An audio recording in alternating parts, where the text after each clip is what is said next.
What's going on, y'all? It's your boy, the Giant Way, coming back with another video. Today, I'm here to talk about the Giants and the Commanders matchup this Sunday. So stay tuned for what's next. All right, y'all. I'm all in this weekend, man. There is no doubt in my mind that the New York Giants are not beating the Commanders today. You can't tell me anything different, man. I'm not worried about what happened last year. I'm worried about what happened right now and the adjustments that the New York Giants made to prepare for the 2025 season. I think the biggest thing that we need to talk about is the biggest change that we made at the quarterback position. The New York Giants added Russell Wilson to the quarterback room, and I will have to say, man, he has completely changed the feel of the New York Giants. I think with the addition of Jackson Dart, Jameis Winston, man, our quarterback room is obviously completely different than what it was last year. But Russell Wilson, man, he is going to lead the New York Giants into beating the Commanders.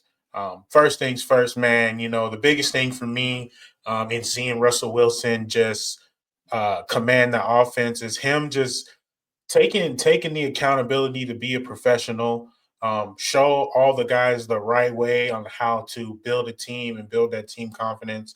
So I definitely believe that come tomorrow that the New York Giants are going to be ready to play the Commanders. I just believe that Russell Wilson is going to be able to push the ball down the field.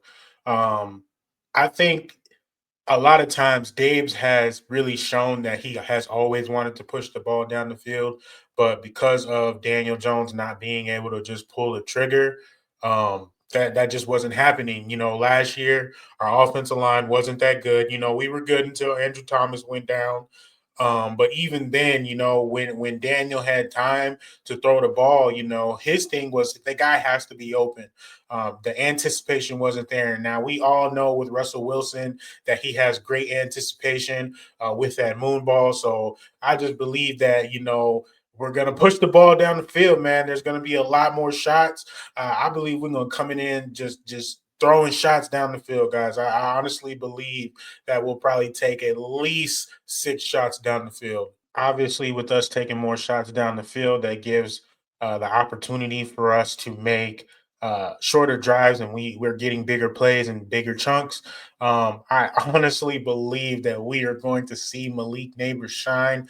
He did not practice a couple days ago because they wanted to let him rest, obviously, but he's a full go for on Sunday, and I just believe we're gonna air it out. I don't think that any of their cornerbacks can really hang with our wide receivers. I'm not really sure what type of pass rush that they're going to come with, but I believe our offensive line will hold up long enough to be able to make a shot down the field, man. So now I want to talk about the big boys, man, the offensive line. It's looking like Andrew Thomas is not going to be able to go week one, which I've said that a couple times, and I'm cool with that. I think Bow needs to go first. As the left tackle, I think he has the best shot of being successful, even though he is a rookie. But I would love to see Bow there at the left tackle spot. The depth chart has not fully come out. A lot of times when asked about who's starting and things like that, they say we have to wait till Sunday, which is fine. I completely understand that. We don't want to give any type of competitive advantage to the guys that we're going up against. So I'm cool with that, with them not really letting us know who's going to start where. But do not be surprised if you guys see Marcus Bowe there at the left tackle position for the New York Giants. And just talking about the offensive line as a whole, like I'm just not afraid of the Commanders' defensive line and their pass rush. I think they'll be led by maybe Von Miller. I'm not sure, guys. I look at this. I'm looking at their depth chart right now, and the only guy that sticks out to me is Von Miller. I know Javon Kinlaw is pretty decent. Deron Payne, we know we're gonna get him. He's a run stuffer. Dorrance Armstrong, I don't really know too much about him. So again, just as far as our offensive line versus our defensive line, man, we should be able to withstand what they're bringing. Um, I'm not going to say that Von Miller might not shine, but I do think that he's going to be a bit winded. I don't believe that he's going to be in his midseason form, obviously because it's the first game. But I don't see him being too much of a factor. I wholeheartedly believe that we'll probably shut him down. Let's go, boys. Let's do it, man. Let's shut him down. Let's see what happens. So now I want to talk about our defensive line versus their offensive line, man. We all know that the defensive line is anchored by Dexter Lawrence. I'm pretty sure he's going to make his presence be known right away. They're going to have to put two guys on him. There, you can't give him a one-on-one because if you do, you know what's going to happen. But with that being said, man, this is the time that my man Brian Burns goes crazy. Kayvon, he usually show up versus the Commanders, so I wholeheartedly believe that he's going to show up. He's got the young dog and Abdul pushing him.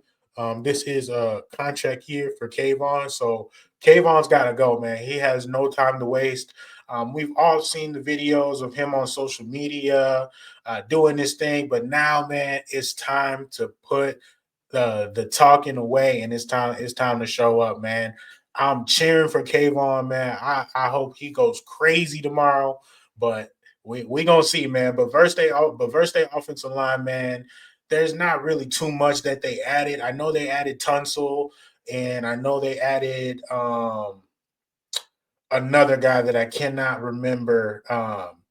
But even then, guys, like I just feel like we had too much, man. I feel like we had too much.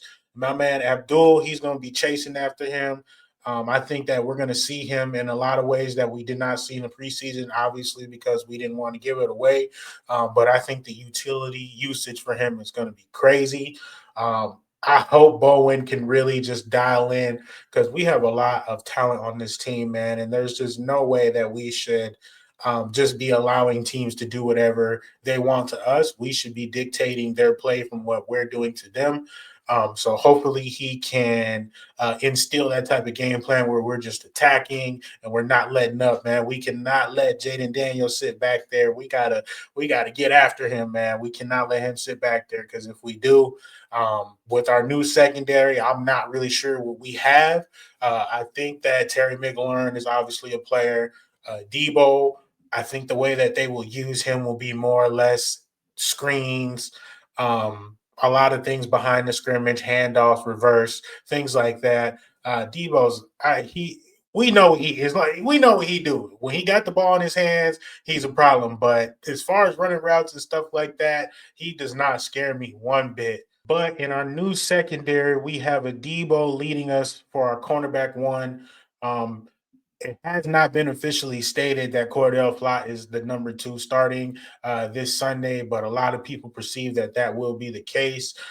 Some people have put out that Cordell Flott will start and Deontay Banks will come out in third downs, which I just don't understand why we're putting those things out. Like you guys are literally giving our game plan away. So those beat writers that are trying to push and press for this type of information, like it just doesn't make any sense, especially for the writers that are New York Giants writers. You know what I mean? We should keep it professional. We shouldn't even ask those types of questions. But regardless, um, Flott is looking like to be the number two, which I'm okay with. We're just gonna see how it goes.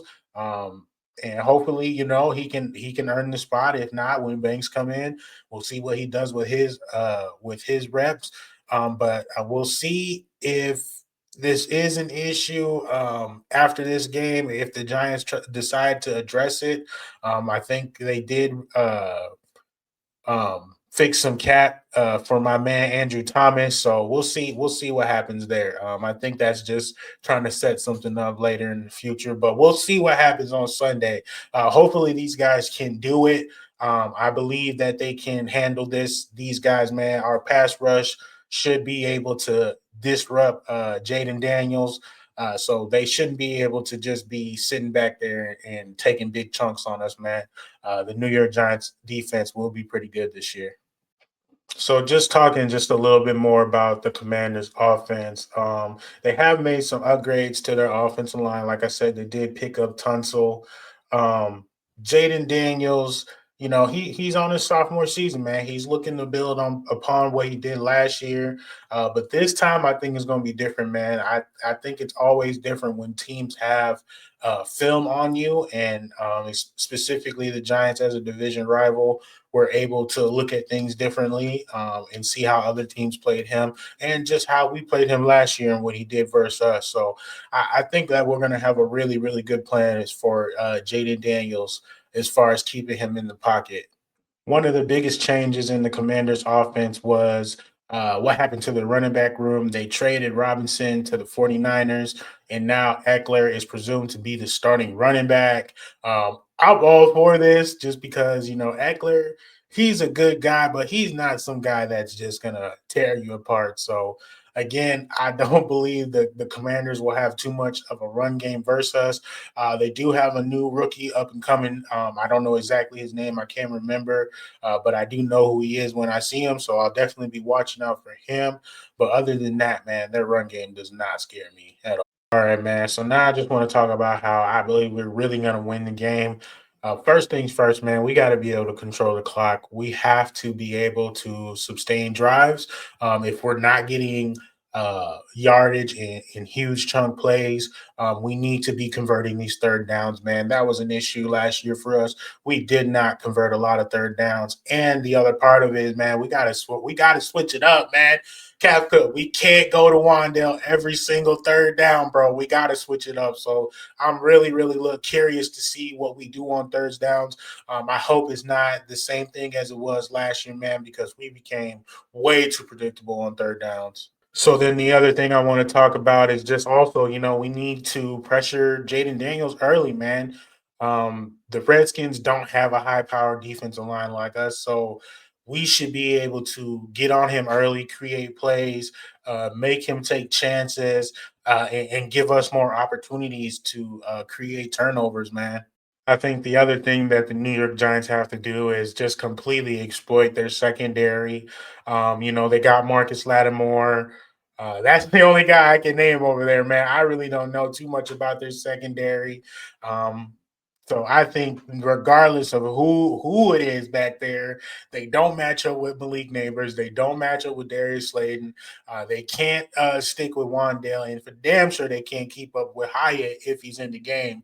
So again, I think the weapons that we have versus their secondary, man, the Giants can take that easy, man. I think we're gonna move the ball pretty easy on their defense. And just the last thing, man, we just got to put that pressure on them, man. If Russell Wilson can go out there and lead us to scoring drives, the Giants defense is putting Jaden Daniels in a situation where they're going three and out with the expectations that the Commanders have for themselves and put on themselves this whole season.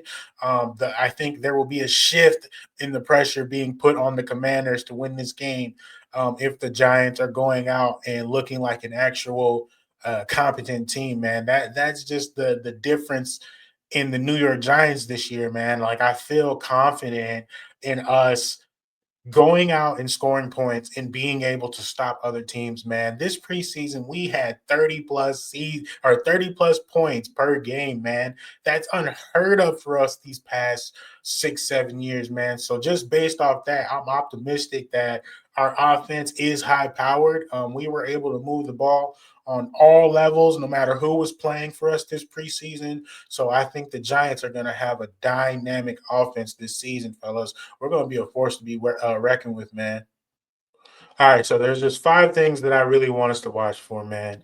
Um, how much time does Russell Wilson have? Are we able to move the ball down the field deep on occasion? And what is our play action going to look like, man? Because if we're able to move the ball down the field on those second and third downs, they're going to back up, man. They're going to back up, and that means there's going to be some cushion for Tracy, Singletary, and Cam to be able to run the ball, man. And if that gets going, man, you just got to pick your poison versus us. So the New York Giants, man, I feel like we are going to be a scary offense, y'all. I'm telling you. Another thing to watch for is will the New York Giants pass rush get home, man? Can the paper come to life, man? Because on paper, the New York Giants, we got Thibodeau, we got Brian Burns, we got Dexter Lawrence, and we got Abdul Carter. So it's just like, can these guys be what we perceive them to be? And I'm telling y'all, man, I don't think it's a gimmick, man. I think we are going to create havoc in this backfield for the Commanders. For the third thing that I want you guys to watch out for is just how the offensive line looks without Andrew Thomas if he's not able to go.